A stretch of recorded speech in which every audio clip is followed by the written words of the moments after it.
졸업식 때 보면 항상 교장 선생님이 많이 사용하는 표현이 있습니다. 졸업은 끝이 아니라 새로운 시작입니다. 사실 중학교 졸업할 때, 고등학교 졸업할 때 모두 그 말씀을 제가 들은 것 같거든요. 그런데 그게 별로 가슴에 와닿지 않았어요. 왜냐하면 중학교 졸업하고 고등학교 올라갈 때 설렜습니다. 새로운 친구들을 만나고, 그리고 조만간 나도 미성년자가 끝난다 하는 설렘이 있었고요.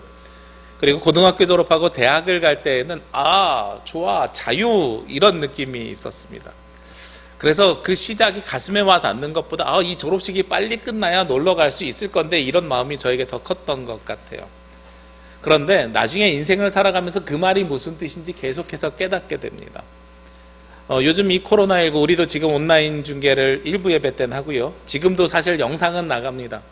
중간에 자막이 나가지 못할 뿐이지요. 지금도 들어와서 보면 제 화면만, 제 얼굴만 보입니다. 유튜브로 들어오면.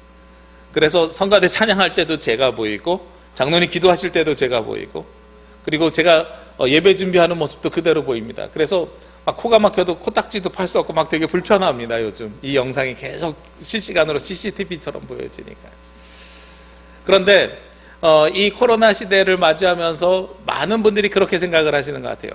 카메라 하나만 사면 영상 예배 드릴 수 있겠다, 이런 마음으로 카메라를 덜컥 사시는 목사님들을 제가 뵌 적이 있어요. 그리고 나서 전화를 다시 하십니다.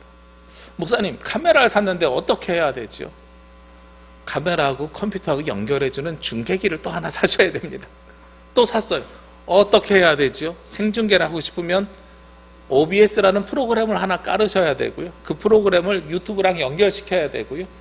그러니까 뭐냐면, 뭘 하나 사면 그것이 끝인 줄 알았더니 그때부터 새롭게 시작해야 되는 것이 많음을 요즘 경험하게 돼요. 예전에는 많은 사람들이 걸어 다니거나 혹은 대중교통을 이용했을 땐 자동차 사는 게 꿈이었었던 분들이 계셨습니다. 그런데 자동차를 사면 거기서 끝인 줄 알았어요. 그런데 자동차를 산 다음에는 무엇이 그 다음에 따라 있어야 되냐면, 예전에는 지도책이 있어야 됐어요. 그 지도책이 얼마나 자세했냐면, 제가 저희 아버지 옆에 같이 운전하고 가면서 좌회전이요 우회전이요 이렇게 알려줄 만큼 지도책이 자세한 지도책이 예전에 따라서 나왔습니다. 요즘은 자동차를 사면 내비게이션이 있어야 되고요. 그 다음에 이젠 블랙박스가 있어야 되고요. 길도 알아야 되고요. 그리고 수시로 정비를 해야 되는 타이밍도 합니다. 우리 교회차 같은 경우는 업무용 차량으로 분류가 되기 때문에 구매와 동시에 1년에 한 번씩 정기검사를 받아요. 그리고 아마 7년이 지나면 한 내년쯤 되면 6개월에 한 번씩으로 이게 변경될 것으로 제가 알고 있습니다. 그런 것처럼 뭐가 그냥 딱 하면 거기서 그냥 끝나고 편하게 해결되는 줄 알았더니 그렇지 않더라고요. 그때부터 해야 될 일들이 더 많아집니다. 제가 어렸을 때 저희 아버지에게 그런 말씀 드린 적이 있습니다. 만약에 집에 컴퓨터가 생기면 내가 프로그래밍을 해서 동생이 공부하기 편하게 만들어 줄게요, 이 얘기를 했어요. 참 꿈이 굉장히 컸지요. 초등학교 3학년짜리가 그래서 컴퓨터를 얻었거든요. 3학년짜리가 뭘 프로그래밍해서 2학년짜리가 공부하기 편하게 만들어 줄 수 있겠습니까? 컴퓨터를 딱 받아들은 다음에 제가 컴퓨터를 받아들였을 때는 한글 자판이 없을 시절이었어요. 다 영어로만 자판이 있을 시절이었습니다. 초등학교 3학년 때 뭘 공부해야 돼요? 알파벳을 공부해야 되는 거예요. 요즘은 3학년 때부터 영어를 시작했지만 저희 때만 해도 중학생부터 영어 공부를 할 때라, 초등학교 3학년 때 아무도 가르쳐주지 않는데 혼자서 컴퓨터를 공부하고 싶어서 알파벳을 공부하기 시작했어요. 무엇을 말씀드리고 싶냐면, 우리의 삶에 무엇인가가 주어지기 시작하면 그것이 끝이 아니라 그때부터 시작이 되는 겁니다. 예전에 제가 이런 비슷한 말씀을 드린 적이 있습니다. 우리 고도원 선생님이 쓴 꿈 넘어 꿈이라는 책을 예를 들면서, 대통령이 되면 거기서 끝나는 것이 아니라 어떤 대통령, 그 다음에 무엇을 해야 될지를 우리가 미리 준비하고 계획해야 좋은 대통령이 될 수 있다. 선생님이 되고 싶으면 선생님이 되는 데서 끝나는 것이 아니라 아이들을 어떻게 지도하고 가르치고 그 아이들의 인생을 어떻게 끌고 가야 될지를 준비돼야 좋은 선생님이 될 수 있다. 우리가 이왕 하는 거 좋은 일들을 해내야 되잖아요. 우리가 지속 가능한 성장에 대해서 끊임없이 지금 말씀을 나누는 이유가 바로 거기에 있습니다. 그냥 환경 보전하자, 세상에 아픈 사람이 없었으면 좋겠다, 그냥 우리가 건강하게 살자, 이렇게 해서 끝나는 일이 아니라는 거예요. 지속 가능한 성장, 유엔에서 정한 이 성장 17가지 과제를 제가 가지고 세상에서 하는 방법 말고 교회 안에서 이걸 어떻게 살아가야 되는가 하는 말씀을 꾸준히 드리는 이유가 거기에 있습니다. 우리의 신앙생활이 우리가 교회 나오는 데서 끝나는 게 아니에요. 여러분들 전도한다고 가정해 보시자고요. 다음 주 주일날 우리 제주 남부교회에서 만나 이러면 그 사람이 올까요? 잘 안 와요. 우리도 그렇잖아요. 처음 가보는 모임 갈 때 굉장히 부끄럽고요. 이 모임이 이 시간에 있는 게 맞아? 내가 가서 이거 잘할 수 있을까? 예배당에 들어오는 거 굉장히 어려운 일입니다. 생각보다. 특히 종교적인 것은요, 안 다니던 사람이 다니던 사람은 그래도 좀 나아요. 아니, 다니던 사람도 쉽지 않아요. 제가 요즘 어떤 걸 경험하냐면 육지에 있는 목사님들 몇 분이 뭐 제주로 이렇게 발령받아서 가시는 분들 전화를 주세요. 근데 최근에 오신 분들이 한 분도 없어요. 그래서 목사님들에게 다시 연락드렸습니다. 목사님, 아니 남부교회 오신다는 분이 아직 제가 한 번도 못 뵀습니다. 그랬더니 온라인 예배 요즘 드리는 걸 보고선 남부교회 예배 형식이 우리랑 조금 안 맞아가지고요, 온라인 예배를 한번 드려보니까 예배 형식이 안 맞아서, 전에 설교만 올렸을 때 별로 문제가 안 됐는데 거긴 막 뜨거운 찬양 예배 드리는 곳이래요. 그래서 그런 곳으로 찾아가야 되겠다고 다시 말씀하시더라고요. 아, 그렇습니까? 제가 요즘 새롭게 깨닫는 게 있습니다. 성도님들이 교회에 와서 예배를 드릴 때에는 말씀만으로 예전에는 선택이 된다고 했는데 그러지 않고요, 분위기만으로 선택되는 게 아니고요, 예배 형식, 순서, 분위기, 이 모든 것들이 종합적으로 판단이 되는 거예요. 그래서 새로운 사람이 예배당에 와서 딱 앉아서 예배 드린다고 해서 그 사람이 전도되고 복음이 들어가느냐? 그러지 않아요. 예전에 우리 아이가 교회 학교에 친구들 데리고 올 때 보니까 형 내일 올 거지? 하고 전화해서 끝나는 게 아니더라고요. 집 앞에 가서 벨 누르고 서 있어요. 데리고 와야 돼요. 성경 어떻게 찾아야 되는지 모르는 사람들에게 옆에 앉혀서 찾는 거 가르쳐줘야 됩니다. 찬송 같이 불러줘야 됩니다. 그래야 그 예배에 적응할 수가 있어요. 예배에 적응을 해야 그 다음에 무엇이 들리기 시작하냐면 말씀이 들리기 시작합니다. 그리고 그 말씀이 들려야 내 삶이 부서지고 깨져서 예수 그리스도가 내 안에 들어오실 수 있게 되는 거예요. 이게 우리의 삶의 원리입니다. 지속 가능한 성장을 말씀드리는 것도 그거예요. 우리가 그 일을 한번 딱 하자 하고 구호 외치고 그 일을 딱 한 번 하는 데서 끝나는 게 아니더란 말이에요. 그 일을 시작하면 그 다음에 A, B, C, D 이어서 가야 되는 게 있어요. 지속 가능한 성장 합시다 하면 거기서 끝나는 게 아니라 거기에 17가지 과제가 나왔죠. 이 17가지 과제를 또 분석해서 또 우리가 그 안에서 무엇을 해야 될지를 나누는 겁니다. 오늘 그 중에서 6번째 과제를 나누는데요, 6번째 과제는 무엇에 대한 이야기냐? 환경에 대한 이야기입니다. 그 환경에 대한 이야기 중에서도 사람과 연결된 환경, 가장 중요한 게 뭐겠어요? 물이지요. 그래서 클린 워터에서 끝나는 게 아니라 and sanitation. 이게 무슨 말이냐면, 여러분들 손소독제 있잖아요. 이걸 뭐라고 부르는지 아시죠? 영어로 하면 세니타이저라고 불러요. 그러니까 개인 위생용품이에요. 세니테이션이면 위생이라는 뜻이에요. 그러니까 깨끗한 물과 위생은 뗄 수 없고 둘이 하나라는 이야기입니다. 우리가 지속 가능한 성장을 위해서 왜 이것이 필요할까? 요즘 절실히 느끼잖아요. 우리가 이렇게 아무도 코로나에 걸리지 않았음에도 불구하고 마스크 쓰고 예배드리는 이유가 어디에 있습니까? 혹시 누군가가 코로나 걸린 사람이 올까 봐잖아요. 보이지 않는 그 병균에 우리가 겁먹어서 그렇게, 두려워해서 그렇게 하고 있는 일이거든요. 그런데 우리가 깨끗한 위생과 그리고 깨끗한 물이 전 세계 사람들 모두가 누려야 되는 이유가 바로 거기에 있는 거예요. 이러한 코로나와 같은 병균이 모두 없어지면 내가 그 병에 걸릴 일이 없지요. 제가 생각할 때는 이 마스크를 우리가 언제쯤 벗을 수 있냐라고 제가 생각해 봤더니요, 우리나라의 확진자가 0명인 상태가 2주 이상 지속된 다음에 마스크를 잠시 벗었다가 외국에서 들어오든 국내에서 발생하든 또 사람이 생기면 마스크 또 쓰라고 할 겁니다. 왜 그러냐면 한 사람으로 인해서 전파되는 파급력이 굉장히 많아지기 때문에 그렇죠. 결국은 누구 때문에 그렇습니까? 질병에 걸린 사람 때문에가 아니라 내가 걸리지 않기 위해서 깨끗한 위생이, 저 사람도 병에 걸리지 않아야 되는 거예요. 내가 아프지 않기 위해서 우리 교인들이 모두가 아프지 않아야 됩니다. 확진자 한 명만 왔다 가면 2주 동안 예배당이 폐쇄가 됩니다. 그리고 여기에서 오늘 예배 드린 사람들 모두 다 자가격리하셔야 됩니다. 이게 지금의 상황인데, 그러면 내가 정상적인 활동을 하기 위해서 어떻게 해야 돼요? 모두가 깨끗해야 되고 모두가 아프지 않아야 되는 거예요. 그러니까 나를 위해서 모두가 건강해야 된다라는 개념이 바로 이 개념입니다. 지난주에는 그냥 건강에 대한 이야기를 나눴다면 오늘은 그거보다 훨씬 더 강화돼서 우리의 건강을 근본적으로 좌우하는 깨끗한 물, 그리고 세니테이션, 우리의 위생이라는 것을 이야기하는 거죠. 물이 얼마나 중요합니까? 물이 없으면 사람이 살 수 없습니다. 오늘 성경에서 바로 그 이야기를 하는 거예요. 오늘 성경의 삶의 자리를 보면 요즘의 세상이랑 똑 닮아 있습니다. 삶의 자리 혹은 성경의 말씀의 자리라고 제가 표현하는 것은 무엇이냐면, 오늘 본문 말씀이 출애굽기 15장 22절부터 시작되는데 이게 어떤 말씀 다음인가, 이 말씀 다음에 무엇이 있는가 하는 것이 말씀의 자리예요. 이 말씀의 자리를 한번 보시자고요. 14장에 무슨 내용이 있을까요? 성경 한 절만 이렇게 한 장만 펼쳐보면 제목이 딱 남아 있습니다. 여러분 모두 다 아시는 내용이에요. 하나님께서 모세를 통해서 무엇을 갈라요? 홍해를 갈라주셔서 이스라엘 백성들을 출애굽시켜 주시는 내용이 14장에 나와 있습니다.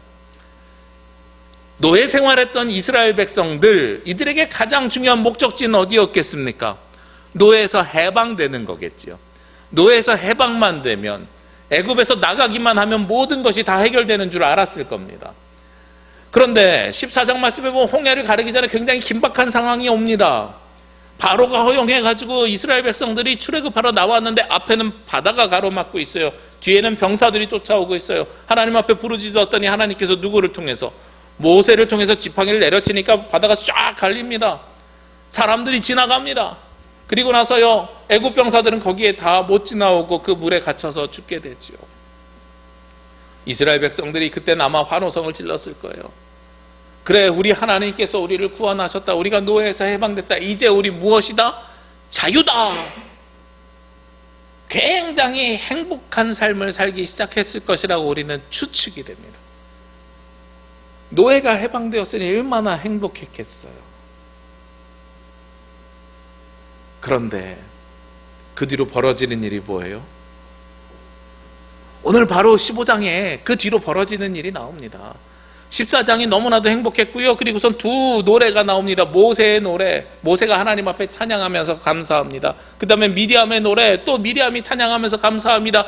그리고 이어지는 첫 번째 말씀, 오늘 22절 말씀인데요, 모세가 홍해에서 이스라엘을 인도하며 그들이 나와 수르 광야로 들어가서 거기서 사흘 길을 걸었으나 물을 얻지 못하고, 사흘 길을 걸어가기 시작했는데 물을 얻지 못한대요. 제일 먼저 부딪힌 문제가 뭐예요? 물에 대한 문제인 거예요. 씻는 건 두 번째고요, 마실 물도 없었던 겁니다. 이것이 이스라엘이 부딪혔던 가장 중요한 문제였습니다. 사흘 동안 물이 없었다는 것은 곧 무엇을 이야기하냐면 생존, 생명이 위협받고 있었다 하는 이야기하고도 동일한 일입니다. 독립해 보셨지요? 보통 독립을 할 때, 결혼할 때 독립을 하잖아요. 그러면 뭘 많이 삽니까? 신혼 가전들 다 새로 삽니다. 다 새로 사는 이유가 무엇이에요? 아무것도 없기 때문에. 결혼이 완성이 아니라 결혼이 사실은 시작인 거죠.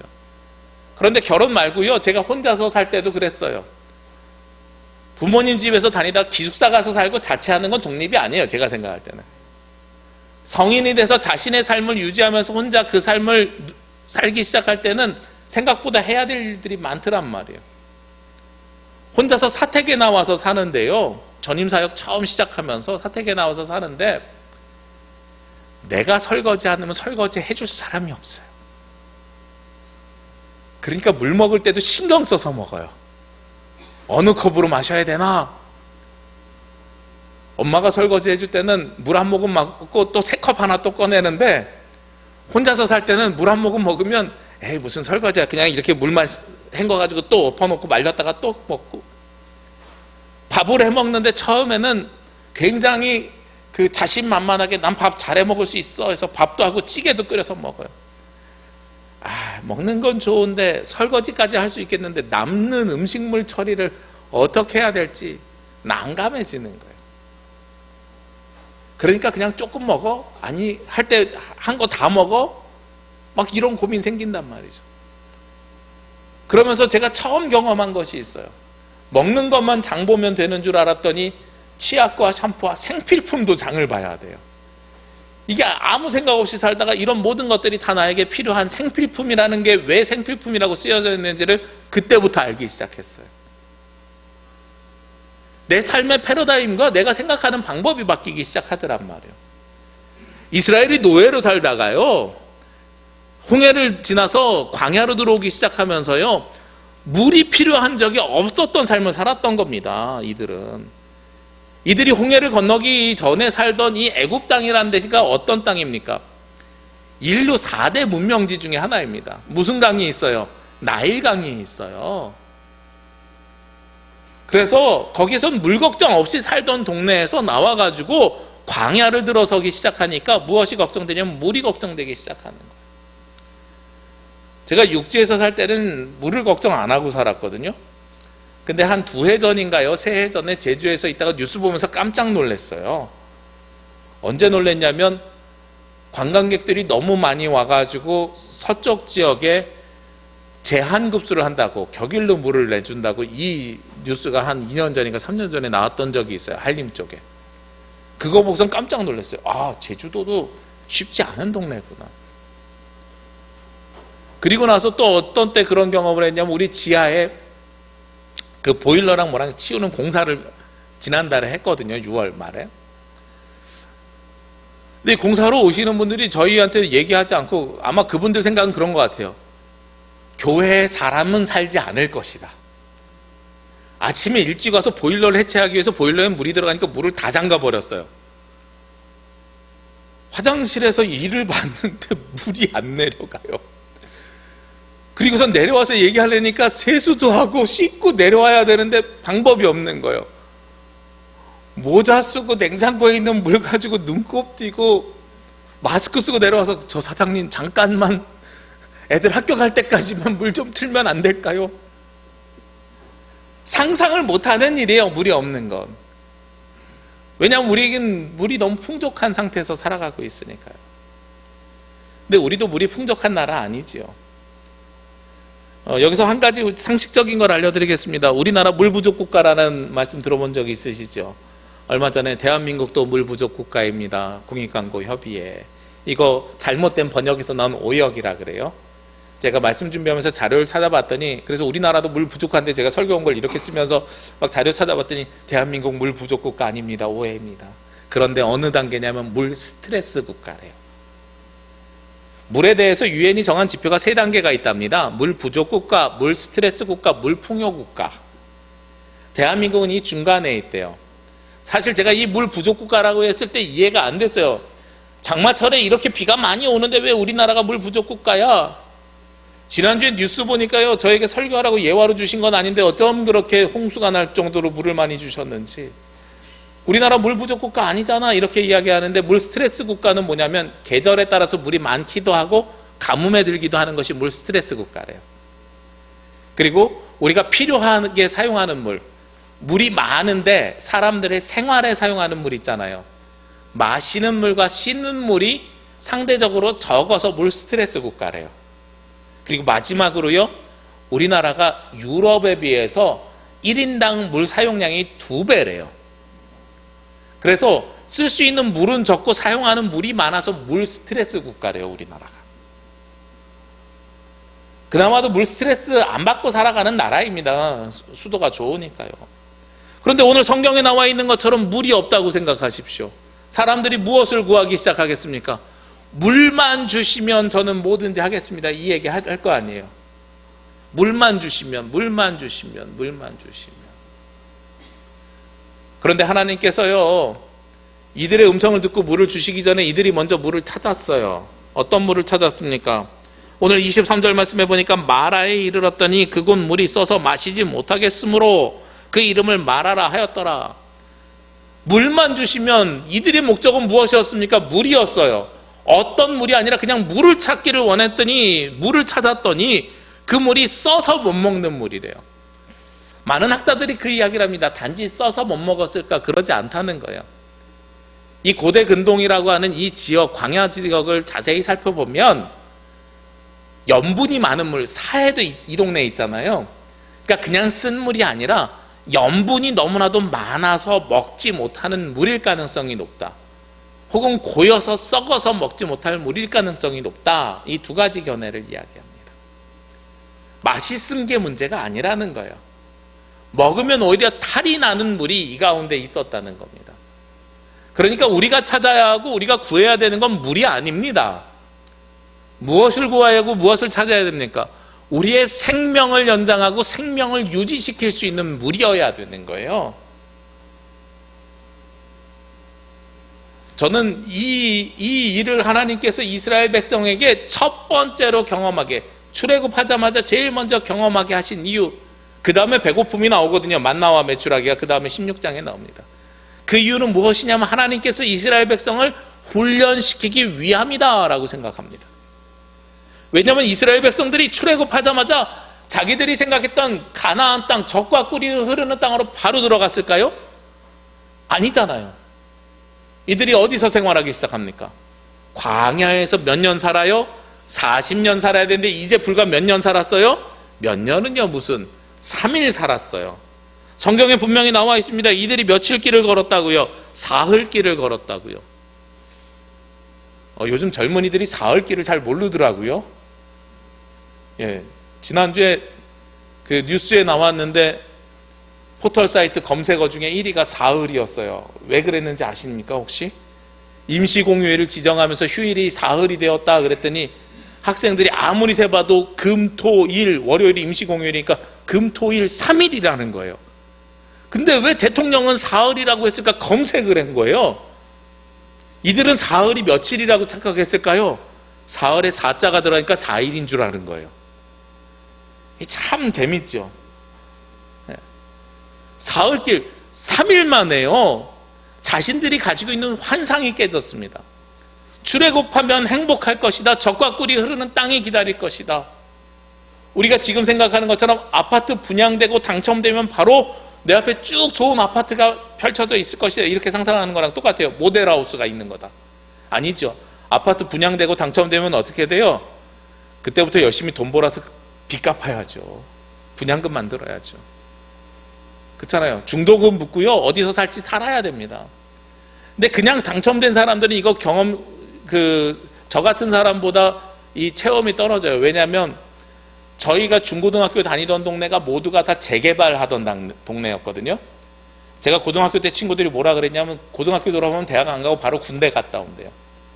왜냐하면 군대 갔다 오면 자기가 살던 산동네의 이 산집이 아파트로 바뀌어 있을 거라고 생각을 한 거예요. 근데 그네들이 대부분 그 아파트에 못 들어갔어요.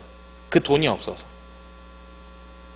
아파트로 재개발되고 재건축될 때 막 찬성하고 좋아했는데 결국은 그 동네에서 아무도 못 살더라고요. 제가 나중에 보니까 동네에서 길거리에서 고등학교 동창 딱 한 번 마주쳐 봤어요. 우리 동네 대부분이 같은 학교를 다녔는데도 딱 한 번 마주쳐 봤어요. 이사 가죠. 짓지요. 다시 들어오죠. 빚 갚아야 되죠. 건물 사야 되죠. 얼마나 힘든 일입니까? 근데 우리가 어떻게 생각을 해요? 그때부터 고생길이 시작이라는 생각을 하는 것이 아니라 모델하우스 들어가는 것처럼 착각한 거죠. 그런데 하나님께서 이 사흘길을 통해서 사흘 만에 이스라엘 백성에게 뭘 가르쳐 주셨습니까? 너에겐 앞으로 광야 40년이 있어. 이 광야 40년을 하나님께서 이스라엘 백성에게 훈련시켜 주시기 위해서 물이 없는 길, 그리고 만나는 물이 마라에서 쓴 물을 만나게 하신 거라는 거죠. 제가 군대를 갈 때요, 8월 군번이라고 합니다. 8월 달에 입대를 했습니다. 8월 20일에 입대를 했는데 27, 8에 늦깎이 군인으로 갔잖아요. 훈련소를 갔는데 물을 안 주는 거예요. 여름에 그렇게 더운데 물을 안 줍니다. 요즘 어린이들도 마찬가지고 학생들 보면 제가 2층에 교육관에 꼭 어젯밤에도 생수를 2팩을 사다가 놨어요. 꼭 물을 채워놓는 이유가 있어요. 여름에 아이들이랑 성경학교 하거나 이러다 보면은 애들이 목마르면 참지를 못해요. 그래서 막 앞에서 말씀 전하고 있는데 갑자기 한 애가 나와서 목사님 물 좀 마시고 올게요. 이러고선 가요. 저는 화장실인 줄 아는데 화장실보다 못 참는 게 아이들이 물이더란 말이에요. 그런데 그렇게 자란 아이들이 군대 갔는데 물을 처음에 안 줘요.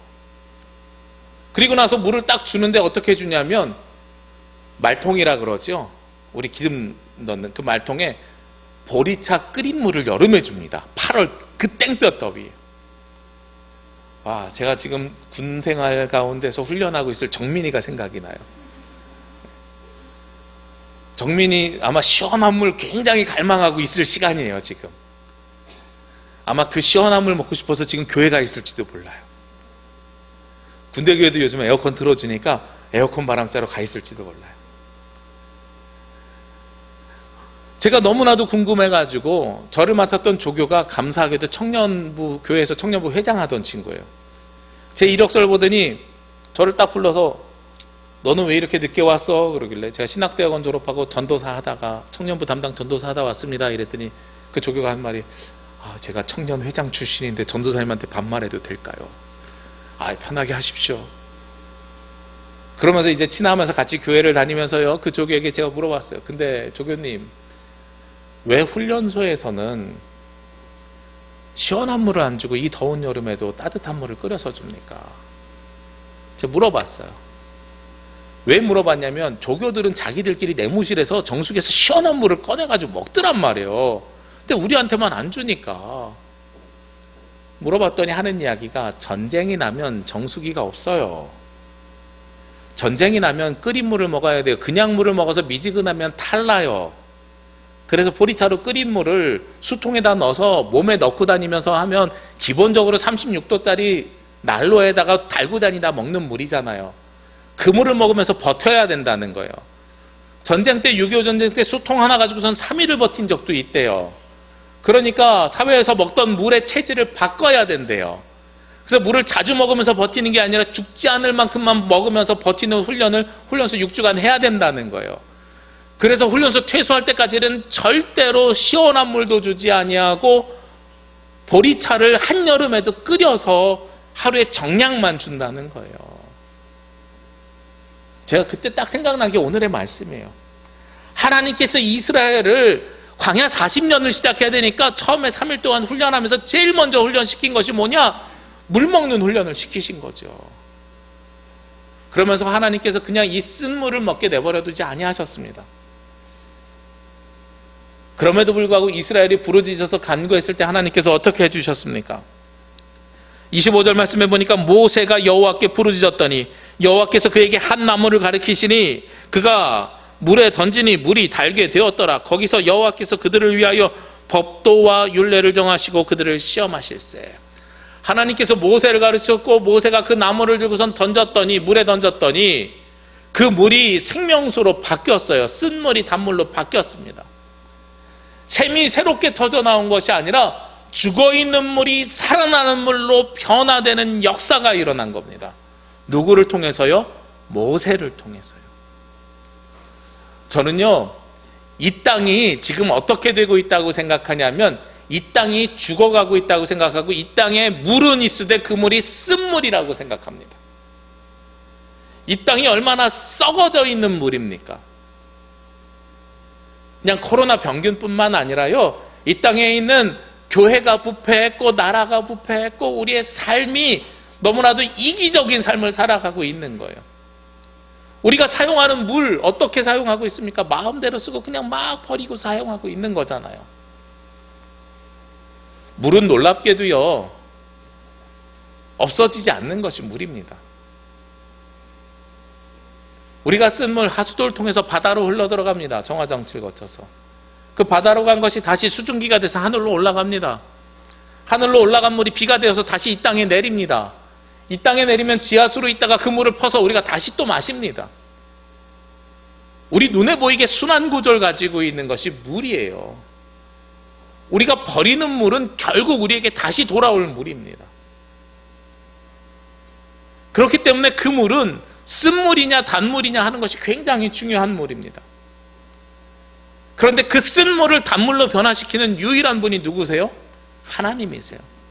놀랍지 않으십니까? 우리가 배설물처럼 계속 버리는데 하나님께서는 우리에게 계속 깨끗한 물을 주십니다. 수도국이 잘해서 그랬을까요?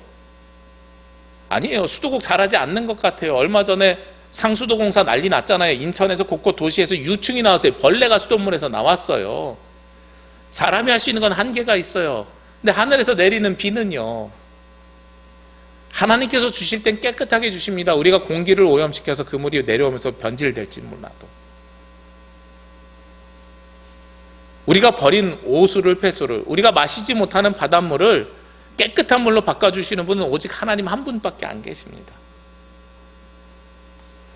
오늘 이 쓴 물을 단물로 바꿔주시는데 하나님께서 누구를 통해서 바꿔주시는지 보십시오. 모세를 통해서 바꿔주십니다. 우리 그리스도인들이 그런 삶을 살아야 되는 거예요. 세상의 쓴 물을 단물로 바꿔주는 모세와 같은 중보자, 하나님께서 모세를 통해서 역사하시는 것처럼 우리 그리스도인들을 통해서 역사해야 됩니다. 제가 시작할 때 뭐라고 말씀드렸습니까? 우리의 삶이 어때야 된다고요? 빚진 자의 삶에서 어떤 삶이요? 빛이 되는 삶으로 바뀌어야 된다고요. 쓴 물이 단물로 바뀌는 것처럼 빚진 자의 삶이 빛이 되는 삶으로 바뀌어야 돼요. 그러려면 모세처럼 하나님 앞에 부르짖고요, 하나님께서 주시는 응답을 받아서 세상을 변화시키는 삶을 살아야 됩니다. 우리를 통해서 쓴 물이 단물로 바뀌어야 세상 모든 사람들이 깨끗해지고 정결케 되고 그들이 하나님 앞에 바로 세워지는 일이, 역사가 일어나게 되는 것입니다. 오늘 그 하나님의 역사적인 행위, 쓴 물을 단물로 바꾸는 역사적 행위를 하나님께서 뭐라고 말씀하셨는지 아십니까? 오늘 26절 말씀에 보면 말씀의 끝에 이런 말씀이 있습니다. 나는 너희를 치료하는 여호와임이라. 그 앞에 하나님의 말씀을 듣고 순종하고 율례와 규례를 지키고 말씀대로 살아가면 어떻게 하신다고요? 애굽 사람에게 내린 모든 질병 중 하나도 너희에게 내리지 아니하리니, 너희를 더 이상 고통과 고난에 내버려 두지 아니하시고 너희를 어떻게 해주신다고요? 치료하시는 하나님이다. 치료라는 단어 잘 보시자고요. 우리가 병에 안 걸리는 사람이 된다는 게 아니라 병에 걸려도 하나님께서 어떻게 해주신다고요? 고쳐주신다고요. 쓴 물을 단물로 바꾸는 게 그거예요. 쓴 물을 만나지 않게 해주시는 게 아니라 쓴 물을 만날지라도 모세와 같이 하나님 앞에 부르짖으면 단물로 변화시켜 주시는 역사, 그것을 무엇이라고요? 치료하는 여호와. 이걸 히브리어로 뭐라고 하냐면 여호와 라파라고 그래요. 라파, 치유의 하나님, 우리를 치료해 주시는 역사라는 거예요. 그러니까 쓴 물이 단물로 바뀌는 것은 그냥 물 맛이 좋아졌어, 와 정수기 넣으니까 물 맛이 달라, 이런 개념이 아니라는 거예요. 이것은 하나님께서 우리를 치료해 주시는 치유의 역사입니다. 죽을 수밖에 없었던 사람을 생명으로 살려주시는 구원의 역사라는 거예요. 그것을 경험하면서 광야길을 시작시키는 겁니다. 너 쓴물 먹고 죽을 뻔했잖아. 이제 3일 걸었지만 되게 힘들고 고통스러웠잖아. 걱정하지 마. 앞으로도 힘든 일 많아. 고통스러운 일 많아. 40년을 더 가야 돼. 그런데 걱정하지 않아도 될 것은 치유의 하나님 여호와 라파의 하나님이 함께 하잖아. 그러니 담대하게 부딪혀봐. 그 고난의 길에 들어가봐. 그러면 그 쓴물을 단물로 바꿔줄 거야. 너를 물로 인해서 깨끗게 해줄 거야 하고 주님께서 말씀해 주시는 거예요. 저는 이 치료하는 여호와 라파의 하나님의 말씀이 어디서 우리 가운데 더 자세히 드러난다고 생각하냐면, 제가 좋아하는 말씀 중에 에스겔서 47장 말씀이 있습니다. 그 말씀을 통해서 우리가 더욱더 명확하게 알 수 있을 것 같아요. 에스겔서 47장 말씀에 보면 성전 미문에서 물이 스며 나오기 시작합니다. 그런데 성전에서 나오는 그 물이 세상에 흘러가요. 처음에는 발목까지 잠깁니다. 그 다음에 무릎까지 잠깁니다. 그 다음에 허리까지 잠기고요. 그 다음에 사람 키보다 더하게 됩니다. 그래서 강물을 이루거든요. 그런데 에스겔서 47장 말씀에 보면 그 강물이 흐르는 곳에 그 양쪽에 무엇이 자라난다고 하냐면 나무가 자라나고 잎사귀가 다시 나고 열매를 맺고 그것을 먹는 자마다 다시 회복될 것이라고, 다시 살아날 것이라고 말씀하고 있어요. 그러니까 하나님께서 성경에서 주시는 물은 어떤 물이에요? 우리를 회복시켜 주시는 물, 살려주시는 물이 바로 성경에서 주시는 물입니다. 어디 그뿐입니까? 27절 말씀해 보니까요, 그 쓴물을 단물로 바꿔주신 다음에 하나님께서 어떻게 역사하십니까? 이스라엘 백성이 마라를 지나서 엘림에 가게 하십니다. 그런데 엘림에는 예비된 일이 있었습니다. 무엇이 예비되어 있었냐면 물샘 12과 물샘이 12개가 있었어요. 그래서 누가 이 물들을 먹을 수 있습니까? 각 지파별로 하나씩 먹을 수 있었어요. 샘이 있다는 것은 이곳에 물이 계속 나온다는 겁니다. 그러니까요, 쓴물을 단물로 바꿔주시는 이례적인 치유의 역사가 아니라 하나님께서는 이것을 영원히 지속하는 지속의 역사로 변경해 주십니다. 이게 하나님의 치유의 역사인 거예요. 어디서처럼요? 요한복음 4장에 보면 예수님께서 하셨던 일처럼요. 요한복음 4장은 영과 진리로 예배할지니라 하는 말씀으로 우리에게 유명합니다. 그런데 그 이야기를 예수님께서 누구에게 해주셨냐면 물길로 나온 수가성 여인에게 하신 말씀이에요. 사마리아 여인에게. 요한복음 4장에 보면 그 여인이 땡볕에 사람들의 눈을 피해서 물을 길러 나옵니다. 그리고 예수님이 물 한 잔 줄래? 이렇게 이야기하죠. 그러면서 그 대화 속에 예수님께서 그 여인에게 뭐라고 이야기하냐면 나는 마르지 않는 샘, 영원히 먹을 수 있는 샘을 너에게 줄 것이다. 영생수를 너에게 줄 것이다 하고 말씀하고 있어요. 그러니까 결국 우리가 쓴물이 단물로 변화되는 데서 우리의 인생이 끝나는 것이 아니라요, 예수 그리스도로 말미암아 구원의 은총을 받고 구원의 은혜를 받아서 영원히 마르지 않는 샘을 얻는 것, 영생수를 얻는 것, 이것이 바로 우리가 진정으로 받아야 되는 물이라는 거예요. 하나님께서는요, 이스라엘을 출애굽시키면서 사흘 만에 갈증을 나게 하신 이유가 바로 여기에 있습니다. 우리는 이 땅에서 그러면 어떤 삶을 살아야 됩니까? 지속가능한 성장이요. 세상에서 지속가능한 성장이면 우리가 환경운동을 통해서 물을 깨끗하게 해야 되겠죠. 그럼 이걸 교회 안으로 적용하면 어떻게 해야 됩니까? 교회 안으로 적용하면 우리는 영생수가 예수 그리스도로 말미암아서 우리가 씻김을 받는 영생수가 우리 가운데 가득 차고 넘쳐야 됩니다. 이 영생수가 우리 가운데 있으면 어떻게 돼요? 세니테이션, 개인 위생, 우리의 죄가 씻겨지는 거예요. 그래서 우리가 물로 세례를 받음을 통해서 우리의 죄를 고백하는 것이고 우리가 죄 씻음을 받았음을 고백하는 이유가 바로 거기에 있는 겁니다. 그런데 지속 가능하기 위해서는 그 영생수가 우리 안에 머물러 있으면 됩니까? 아니죠. 그 영생수가 우리 안에 머물러 있는 것이 아니라 우리를 통해서 흘러 넘쳐야 됩니다. 시편 말씀에 보면 다윗이 그런 고백을 합니다. 잔을 들고 내 잔이 넘치나이다.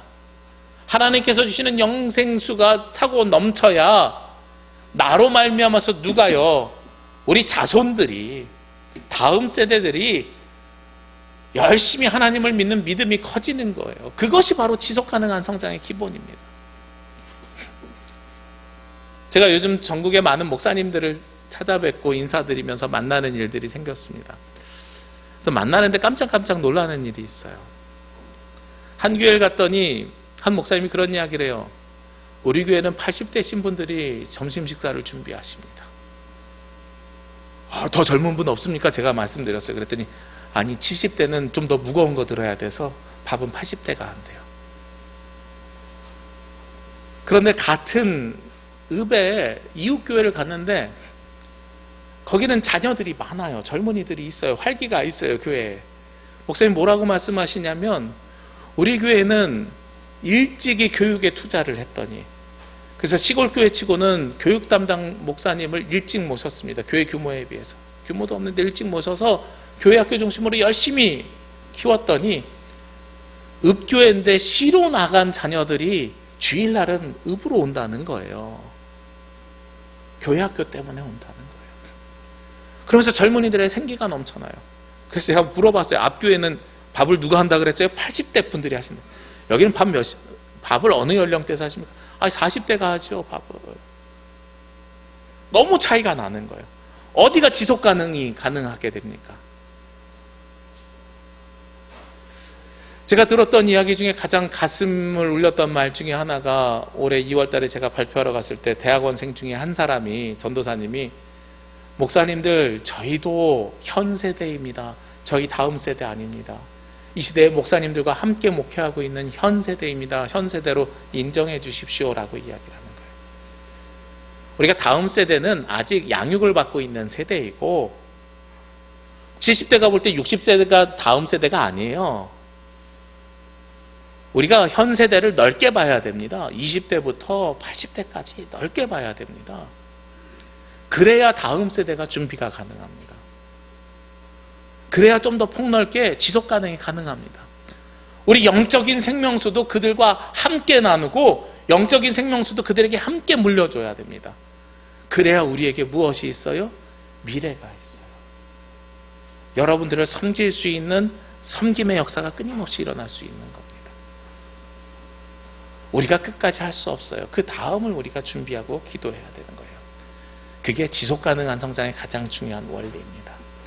오늘 성경에서 예수 그리스도를 통해서 영생수를 주시는 것처럼 하나님께서 모세를 통해서 쓴 물을 단물로 바꿔주시는 이유가 우리가 앞으로 고난의 시절을 맞지만 그럼에도 불구하고 우리가 빛이 될 수 있도록 우리의 삶이 영원한 생명으로 들어갈 수 있도록 훈련시키는 것이고 그때마다 하나님으로부터 쓰임받는 저와 여러분이 되시기를 주의 이름으로 기도합니다. 기도드리겠습니다. 사랑과 은혜가 충만하신 아버지 하나님, 이 시간 주님 앞에 나올 수 있도록 인도하여 주시니 감사합니다. 주께서 주시는 이 말씀을 통해 쓴물이 단물로 변화되는 놀라운 역사를 목격하였습니다. 하나님, 저희들 모세와 같이 주님으로부터 쓰임받는 자가 되어 하나님 나라를 선포하는 축복의 통로가 되어 이 땅에 영원한 생명수를 전하고 증거하며 나누는 하나님 나라 백성이 될 수 있도록 인도하여 주시옵소서. 이 모든 말씀 예수님의 이름으로 기도합니다. 아멘.